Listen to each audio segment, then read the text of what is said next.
silang unti-unti nang napalapit sa isa't isa, dumating sa puntong umiwas si Ashley kay Rave.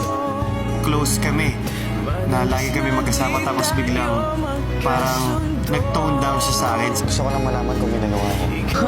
Wala.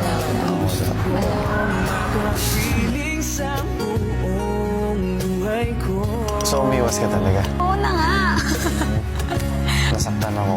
Tapos ewan pag minsan, nangyari wala tayong interaction. Minsan hinahanap ko. Ito, hindi ko alam bakit. Nag-lock-in ka. So gawin lang.